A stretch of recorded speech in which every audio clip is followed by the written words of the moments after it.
So today I have Tolman, who our paths crossed in kind of the real estate world, but come to find out that this guy is a deep well of knowledge and information and experience in everything from authoring books to receiving awards at the University of Denver Research Institute and other national initiatives that he's been doing. He's written a book called the 7 Gears Effect. Correct? Excuse me.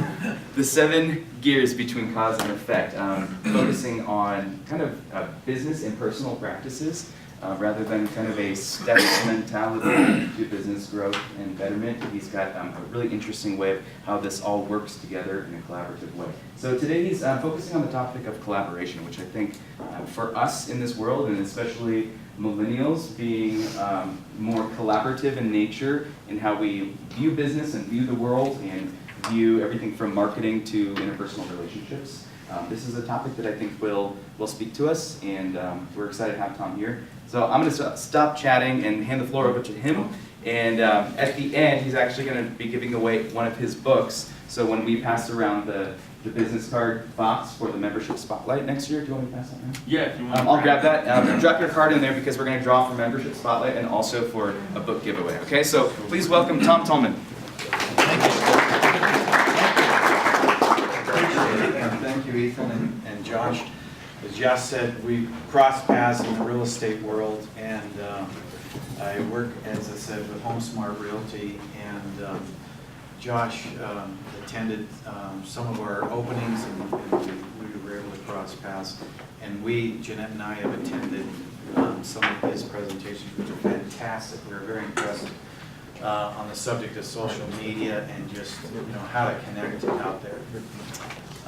As Josh said, a lot of people in the real estate world, if you look at their backgrounds, aren't in real estate or haven't been in real estate for so many years, but they have other backgrounds. That just happens to be me too, also working from the University of Denver. But today, there's so much to talk about. I just want to, the difficult part is to narrow this down, so we're going to try to just hit the high points. And the mission today is to be able to, if you have just one thing you can take away, or something of value, just one, then it's worth the time here. So, have you ever walked into a restaurant or a store and had lousy, rotten service? I mean, who could say no to that? I mean, it's all happened to all of us. And then you have the moment you go, oh man, this is bad. But you remember it. You remember it. Why is that? There's always a cause and effect. So it's kind of we're talking business philosophy, but also technology. So a merge of business and technology kind of combined. There's a reason behind that, a cause and effect, and it usually traces to leadership. Not always. You come into a restaurant and you have bad service on that day in that moment, and normally you don't, and the waitress or whatever may have had a bad day and you just don't know. But generally, if you go into a place, right now, I said there's a big difference in service, for example, and how that affects the customer experience. For example, there's a Starbucks over on 64th and Ward. The team, the people that they have, they really got it. There's Home Depot down on Wadsworth and 52nd, right around there. Big on the service. I mean, they got someone right there. What can I help you with? Here's a cart and all of this. And then across the road is their competitor. Without saying their name, I guess. Don't put it in writing. I shouldn't have done it. You walk in there, and there's nobody around, and getting service because there's hardly anybody there. Now there's a reason, there's a cause behind that. We're going to get into this and find out what are the causes and different reasons of that. So our objective today is to give you a new perspective on the business relationship success. And as Josh alluded to, this is what we're talking about, is all on the theme of relationship and how you can improve performance and create a climate of trust and facilitate positive interdependence. Anybody ever heard of Stephen R. Covey's The 7 Habits? That came out in the early 80s and still, to this day, is still a bestseller. Kind of like the 1936, there was a book that came out called How to Win Friends and Influence People.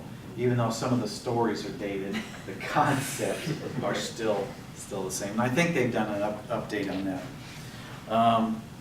So the fundamentals of leadership are the same today as they were in the 80s. The fundamentals are the same. But there's a lot of changes that have happened since the 80s, as we all know. More heightened uncertainty.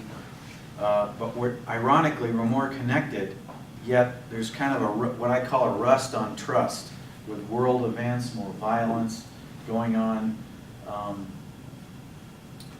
So that's a change. The capital of land continues on in financial services, but an organization's fitness to compete is dependent upon the mental fitness of its workforce. Kozis and Postner, I'll be referencing him, and I'll be holding up this book. At the end, I want to hold up some books that I recommend that you include in your library. Leaders of Readers, if you haven't heard it, and all of the leaders are heavy readers. I trust that you all are too. And you probably all have heard of some of these, but I want to pass through that. But today, what is the new capital? And it isn't really that new, but it is gone. The new champ in the ring is social capital. Something that Josh is very, very, very familiar with. Social capital is really the new cash flow, maybe the measure of our ability to finance our work, but social capital is the measure of our ability to put that cash to good use. Yes, we hear it's a global economy, but it's also a local economy. And some of the foundational things that we talk about here apply in a global economy, they also apply in a local economy. Speed, efficiency, and technology. We're getting inundated with technology. You'll see a note there that says Arby's. Back in 2007, it might have even been earlier than that, Arby's had done an experiment with the touch screen. You know, you place your order. You walk up to the screen and the service person's just standing there, 10 inches away from you while you touch screen this order. And it was a flop. It did not work. And so they took all those machines out. Now we're back with it again. If you've seen at McDonald's and now the grocery stores are now into these touch screens. So we know that the technology is changing. Let's jump down to just touch on Vilfredo. Anybody heard of Pareto's rule? Anybody ever heard of that, the 80-20 rule? This is a concept that goes all the way back to the 1500s. The Italian economist, page 2, it's called the 80-20 rule. That actually still applies today. Because it's a principle, it's ironic how many things, if you think into your own lives, in any situation you've ever been in, there's one of these that you could relate to. Like 20% of your activities account for 80% of the value. Is 80% attitude and 20% aptitude. I like Zig Ziglar used to say your attitude determines your altitude. And in the book there's over 200 illustrations. I've got an illustration in there with an airplane wing, and how the flaps kind of set can put you into a dive. They're kind of your attitude, etc. So 80% attitude. Just some of these others. 80% of your success will arrive in the last 20% of your time. Amazing. 80% of your success is found in why and 20% the how. So we'll just go quickly over that. Small business, dropping down to the Small Business Association, says that 30% of new businesses actually fail within the first year. 50-50. It's right around 50-50 on the fifth year. And another research report from Shikar and Gosh, same thing, right around 50-50. But what can be done? Does it have to be that way? I mean, is there things that you can do to beat those odds? And that's what we're going to be talking about here with the collaboration continuum. So with that, let's get into some of these graphs. 7 gears. again, it's kind of a metaphor between causes and their effects. And people have asked me, well, your book, is it personal? Is it personal development or is it business? And I say, yes, it's both. It is both. Today we're going to be talking the business side of it. Instead of saying steps, which are kind of a passive, I wanted to use the metaphor of gears. They have an energy to them. One affects the other. And the reason why you have this kind of funky arrangement is these are internal, this is external. Attention awareness, I'll just touch on that real quickly, is we have our 5 senses and we have a 6th sense. In the business world, with women, it's been said with women they have a 6th sense. With guys, they say, yeah, I got a gut feeling. It's really the same thing. Sharp, smart business leaders are aware of that 6th sense and are able to use it in making wiser business decisions. Faith and belief in yourself, having a confidence. We've all heard different aspects of that. Volumes have been written about that for the last 6,000 years. Perspective, viewpoint, very, very powerful. And how that, and these are kind of, one affects the other. Emotion and feeling, very powerful. How you can actually use negative emotions to be very motivating yourself. 6 is the destiny shaper, as Tony Robbins often says, is this is the one that shapes your destiny when you make decisions. And then ultimately being able to take action and how that affects it. We're going to focus on this one, the operating system, gear 2. We all know about goals. Everybody's heard about goals. You have to have goals, and there's actually 8 goal areas: financial, educational, relationships, career, family, home, recreation, mental, spiritual, physical, and the last one, which you all touched on, I think Ethan mentioned something about service, giving back to the community. This is one that a lot of people leave off. And so service or giving back to the community is a big, big part. It should be in your 8-goal system, as we say. One of the things that a lot of folks are struggling with, young folks struggling with these days, is a value system. Lousy, rotten value systems. Like a young person with their finger on the trigger didn't happen overnight. You take a closer look, it almost always traces to a value system. Having a clearly defined purpose. And by the way, each one of these kind of goes in this direction. These values go all the way back to our childhood and how it influences our decision. Having a clearly defined vision, and that's kind of the big where. Purpose is the why, and the mission is how we're going to do it, and the vision is broken down into these goals. We've all seen this, but the idea here, the takeaway is that how, when you think about goals, think about your value system and how that works. So moving on to gear 2, like we're doing, and let me show you how real quickly how this gear 2, we talk the higher view, we take a 500-foot view, how it literally affects our decisions and our choices. That's how important it is. Let's say operating system.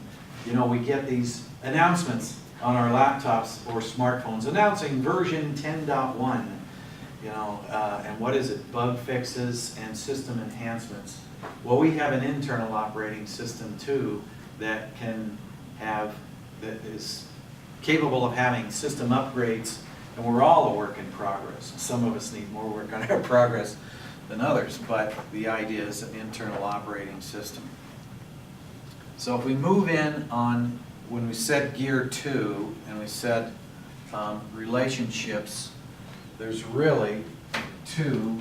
Oh, wow, that doesn't work. Okay, let's try this. On gear 2, when we talk about the 8 gears, or 8 goal areas, and we're talking about relationships, it goes 2 ways. There's personal, and then there's business. And this is where, now we're zooming in, we're getting closer, we're getting down from the 10,000-foot level down to here. So let's talk about this. So in any relationship, whether it's personal, this could be applied to a relationship that you have with someone right now. It could be your family members. you're all somewhere on this continuum, and it's an evolving, changing scale. But the point of this all, the takeaway today for this, is to be mindful of this, and to be mindful of this and study in each of these areas that we're about to reveal can give you a competitive edge and advantage in whatever business you're in. When I did the Pareto's rule there, one of them you saw was 80%. It's 80% about the relationships and the human side of it, and 20% on the technology. No matter how technical a business, years ago, in another lifetime, I worked for Motorola for several years. That was a very high-tech radio system thing that I was involved in. And the success of the business still had to do with that 80%. But let's talk about this. So as we go up this, and somebody said, well, you said you don't talk about steps. What are you doing with steps here? We'll call these levels. Okay. Common ground or affinity. You know, if you think about this, whenever you start in a job, whatever place that you're working at, you start out with a common ground or affinity. You're all working for the same company, and that begins the process. That's the starting process. Then, as time goes on, and if the relationship continues to build, you will build rapport.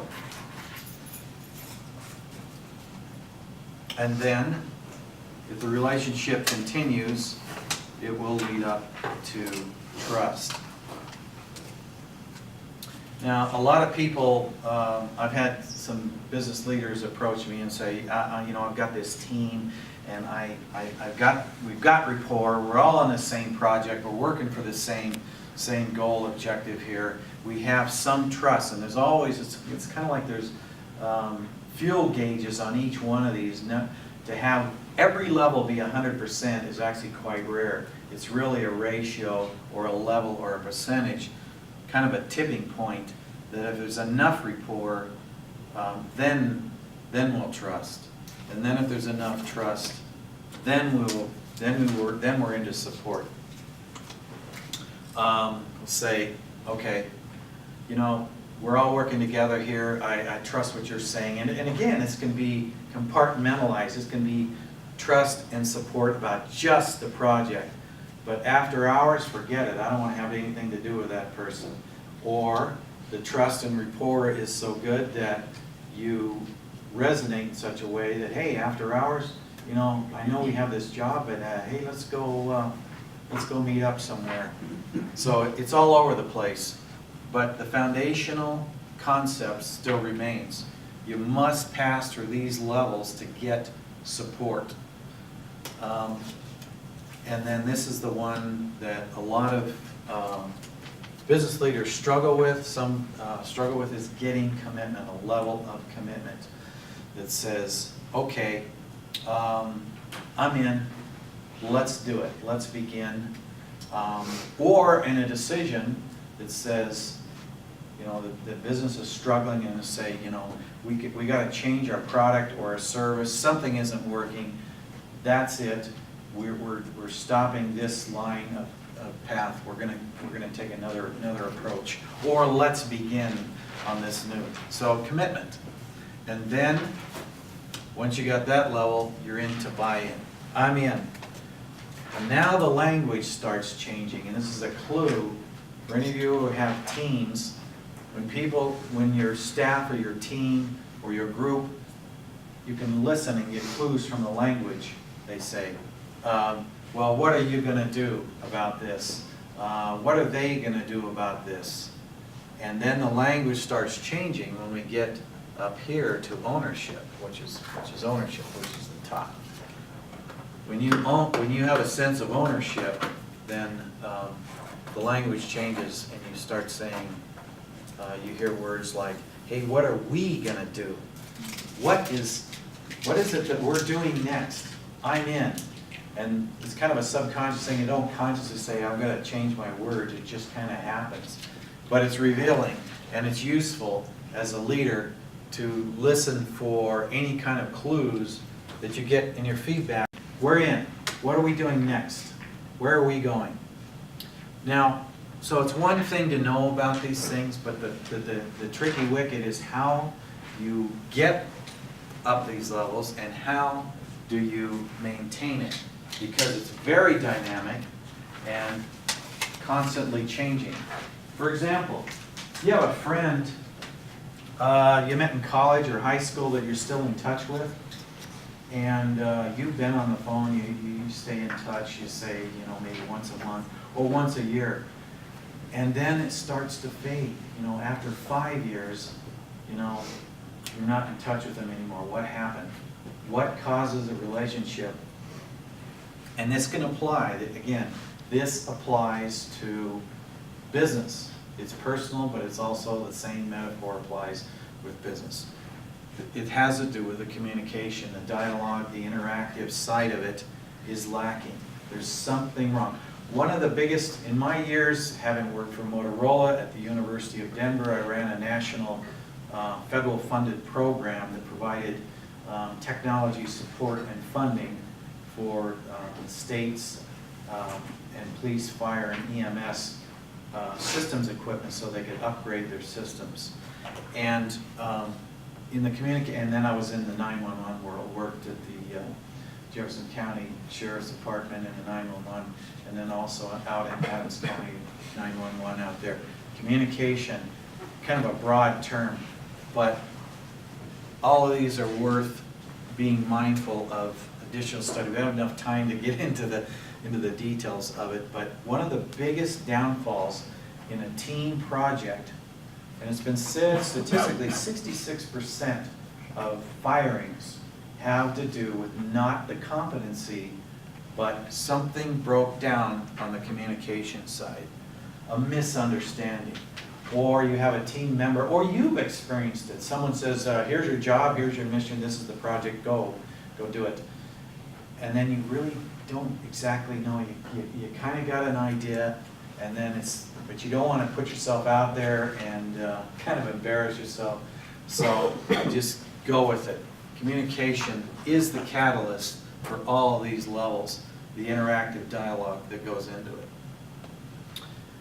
And then, as I said earlier, it's a maintenance job. You cannot just say, we've arrived at the level, we got your commitment, we're in, everybody's in, this is it. It's so dynamic. I don't care what the project is or what you're working on or what business you're in. The level of commitment, and as with all of these, for example, are constantly dynamic and changing.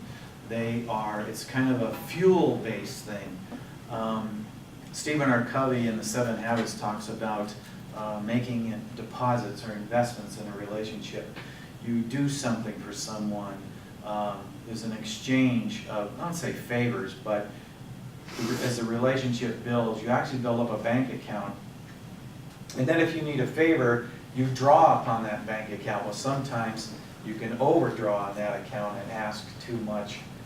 But the point is that there's a kind of a fuel or an energy to each one of these. Still on track how much time I get? 2 minutes. Okay? About 10 minutes. So 10. Oh, okay. All right. So the point here is that with commitment or buy-in or any of these, there is, you have to maintain it. You have to invest and come back to it. The level of commitment you cannot assume. Does everybody know the definition of assume? You heard about that? Not to make an ass out of you and me. It still applies. It's a universal principle. And it gets lost in the minutia. There's so much detail. I'll focus on technology and the details of technology of a business that we can get lost in any one of these timeless core principles that you must invest in. You've got to maintain it. You've got to invest in it. Any questions on that? So really, I have a comment. Sure. Just for me personally, at least, like, and maybe I'm interpreting this a little bit differently, but trust for me comes later. Like it's not so soon there. Yeah, it's something that takes probably support and or commitment to be able to trust someone, especially in a business sense. Because like, I like you and we get along, that's fine, but doesn't mean I trust you Right. to, you know, take care of important things, so. And that's why it starts here, you know, not to suggest that you reach 100%, like as I was saying earlier, and then you move on to this, and then you get 100%, and then you move on to this. It's like a sampling. There has to be enough, a tipping point of trust.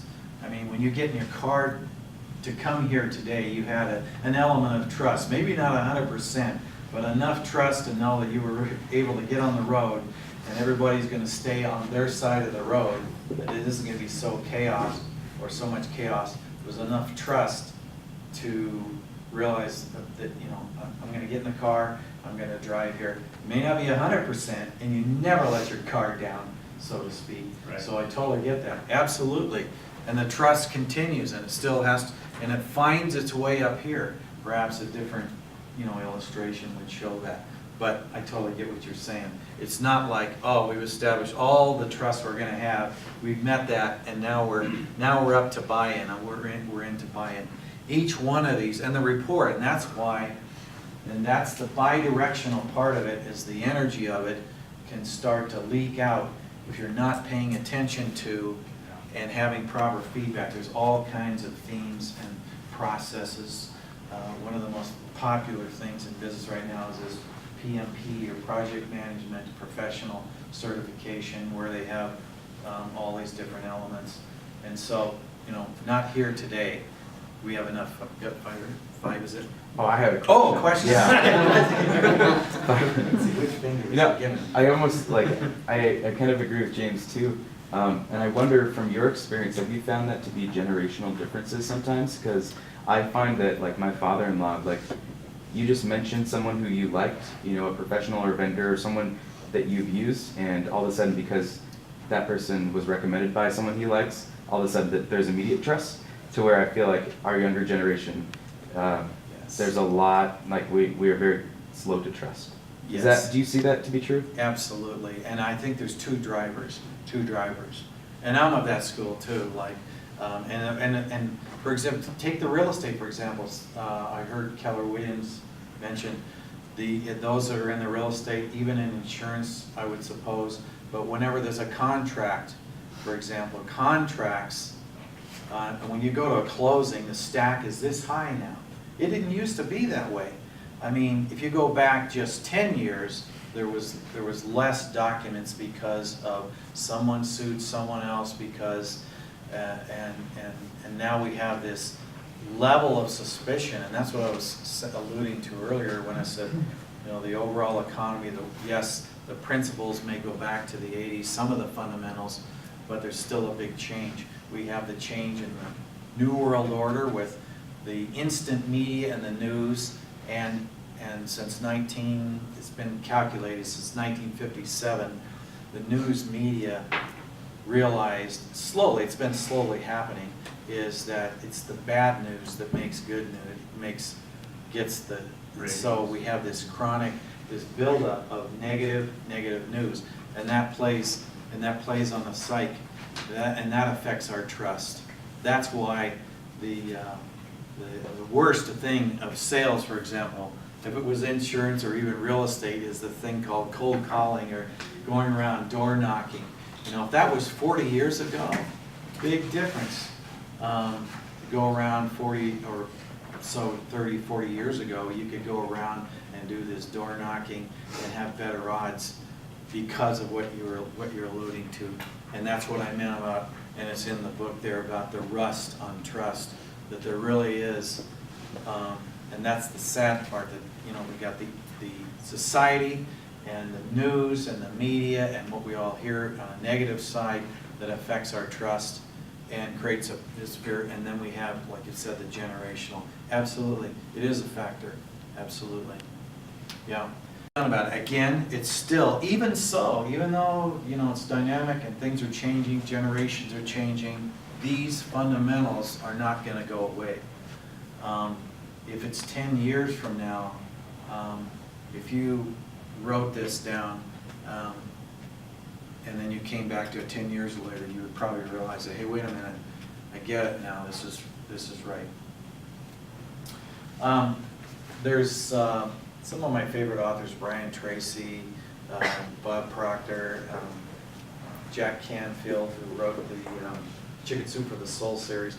Well, I would say if you find a good book, if you read it once, you go through it, you may get something. You go back the second time and you're going to see something you hadn't seen before. I would submit that this material today, you go back one more time, just try it, just go back one more time, don't toss it just yet on your way out the door, come back and look at these things. So collaboration, any other questions or comments, by the way? You're down to like 2 minutes. I was just seeing on your graph here with rapport at the bottom end, it is also a delicate balance. You know, I think we've all had that manager that wants to be your best friend, and you don't ever get to buy in when it's all trying to be friendly and buddy-buddy, because there's no trust developed in the fact that you're getting a team approach and moving things in the right direction. So you can't focus on just those front couple steps. I mean, there's a delicate balance between management, leadership, and friendship. Absolutely, absolutely. Very delicate balance, a lot of sensitivities, but it's a skill to work on the maintenance side, and there's all kinds of, we're hitting it at the high level, but some of these books that I'm going to call out that I recommend that you get into and add to your success library is hits on these elements, the communication. This book called Good to Great, fantastic there. I made a lot of references to Kouzes and Posner. There's probably the definitive guide or field guide on leadership excellence. I'll hold those up here in a minute. But absolutely, again, all adds to the theme and the importance of you've got to maintain it. But you got to gain the skills. Now, what does that mean? How do you do that? That's another session. We're only here to hit the high points, just to be mindful of this. I'd love to be able to, maybe another session. So, collaboration is the critical competency for achieving and sustaining high performance, especially in the internet age. And that's a quote out of the Leadership Challenge book. High performance, especially in the internet age. People follow the person, then the plan. And to foster collaboration, leaders are essentially those who can skillfully be able to handle these, be able to realize this is important. This, in all of my studies, this is worth studying. This is worth mastering. Master these levels, and you will give you a competitive advantage in a leadership way, no matter what your subject is, no matter what your business is. And that is essentially it. I wanted to reference some of these books that I recommend. What did I say here about we've got, Bill Gates. How does anybody know Ty Lopez? Anybody heard of Ty Lopez? Warren Buffett, Mark Zuckerberg, Arthur Blank, who started Home Depot, Elon Musk with Tesla are all heavy readers.